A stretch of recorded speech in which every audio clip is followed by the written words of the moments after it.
Stage پر موجود معزز حضرات، دیگر افسران، حاضرین مجلس، میرے استاد اور ساتھیوں، السلام علیکم ورحمۃ اللہ وبرکاتہ۔ میں Shafaq Irshad Ganesh Dutt college bachelor of arts کی طالبہ ہوں۔ میرا عنوان ہے جہیز ایک لعنت، جس کا آغاز میں چند اشعار سے کرتی ہوں۔ کیا ہوا کی بیٹیوں سے قصور ہو گیا، کیوں جہیز سماج کا ناسور ہو گیا؟ سولی لگا لے خود کو یا بیٹی کو مار دے؟ اب ذرا غور سے سنیے حاضرین، سولی لگا لے خود کو یا بیٹی کو مار دے؟ اتنا کیوں غریب کا مجبور ہو گیا؟ عالی وقار معاشرے میں جہیز ایک لعنت ہے، اس میں کوئی شک نہیں۔ ہمارے دن اخباروں میں، نیوز چینلز میں جہیز کے لیے ہو رہے ظلم و تشدد کے بارے میں سنتے اور پڑھتے ہیں، جس سے صاف واضح ہوتا ہے کہ جہیز ہمیشہ سے ایک لعنت ہے۔ عالی وقار، اس معاشرے میں ہم سب رہتے ہیں۔ یہاں لفظ ہم سے مراد میں اور آپ نہیں، بلکہ وہ افراد ہیں جن کی روزانہ کی آمدنی چند روپے ہے، جن کی بیٹیاں ان پر بوجھ بنا دی گئی ہے۔ یہاں لفظ ہم سے مراد وہ غریب مزدور بھی تو ہے جو جلتی ہوئی دھوپ میں اپنی وزن سے زیادہ بوجھ اٹھاتا ہے بیٹیوں کے جہیز کے لیے۔ عالی وقار، جہیز کو اتنا معزز بنانے میں امیر طبقہ اور جہیز کے لالچی لوگ ہیں۔ وہ امیر طبقہ جو اپنی بیٹیوں کو ہیرے جواہرات، عیش و عشرت کے غیر ضروری ساز و سامان دینے کو اپنی شان و شوکت سمجھتے ہیں، جس سے لالچی لوگوں کے حوصلے اور بلند ہوتے ہیں۔ معاشرے سے رسم جہیز نکالنا ہے تو سب سے پہلے اپنے ذہن اور خیال سے نکالیں۔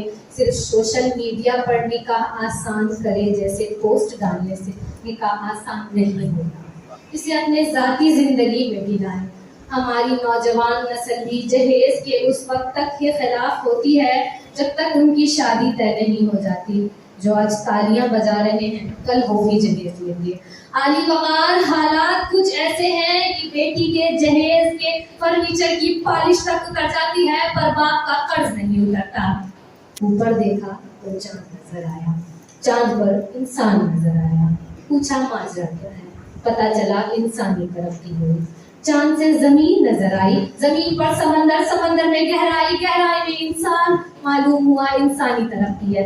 اگر اس جدید زمانے میں ہم اتنے ترقی پسند ہیں تو اپنے سوچ میں ترقی اور اضافہ کیوں نہیں کرتے؟ آج بھی قدیم زمانے کی طرح بیٹیوں پر ظلم و تشدد کیوں؟ دنیا میں چند ایسے ممالک ہیں جہاں رسم جہیز ہے، جس میں ہندوستان اول درجے پر ہے۔ ہندوستان میں تقریباً سالانہ 8,706 خواتین، یعنی ہر گھنٹے میں ایک خاتون کی موت جہیز کے مسئلے سے ہوتی ہے۔ جہیز نہ ملنے پر اپنے واہیات سوچ کے غلام لوگ خواتین کا قتل کرتے ہیں۔ عالی وقار، ملک میں جہیز لینا اور دینا دونوں جرم قرار دیا گیا ہے۔ جہیز کے لین دین پر قوانین نافذ کیے گئے ہیں۔ دفعہ 304B، 306 اور 498A کے تحت 5 سال کی قید اور جرمانہ ہے، مگر اس قانون کا کوئی فائدہ نظر نہیں آتا، کیونکہ منصف سے لے کر حاکم تک ہر کوئی جہیز کا لین دین کرتے ہیں۔ عالی وقار، آج پڑھ لکھ کر بھی ہم غلام ہیں، غلام ہیں اپنے لالچ اور جہالت کے، اپنے بنائے آدھے ادھورے دین کے۔ جہاں یہ کہہ کر والد سے جہیز مانگا جاتا ہے کہ نبی اکرم شفیع اعظم محمد عربی صلی اللہ علیہ وسلم نے حضرت فاطمہ الزہرا رضی اللہ تعالیٰ عنہ کو جہیز دیا تھا، جبکہ شیر خدا حضرت علی رضی اللہ تعالیٰ عنہ نے اپنی زرع فروخت کر اپنی ہونے والی زوجہ کے لیے ضروریات زندگی کے چند اشیاء خریدے تھے۔ خلاصہ کلام ہے، جہیز ایک لعنت ہے جو کہ معاشرے میں مہلک بیماری کی شکل اختیار کر چکا ہے۔ ایسے ناسور سے بچنے کے لیے دانشوروں کو آگے آنا چاہیے اور معاشرے میں پھیلی اس بیماری کو دور کرنے کی سعی کرنا چاہیے۔ اور آج ایک عہد ہمارے والدین اور ہم ضرور کریں کہ بغیر جہیز کے نکاح کو ہی فوقیت دیں۔ میں اپنے عنوان کا اختتام اس شعر پہ کرتی ہوں، ماں باپ کا گھر بکا تو بیٹی کا گھر بسا۔ تو لکھنے والے نے کیا خوب لکھا ہے حاضرین، کہ ماں باپ کا گھر بکا تو بیٹی کا گھر بسا۔ کتنی نامراد ہے یہ رسم جہیز بھی۔ شکریہ۔ جواب ہیں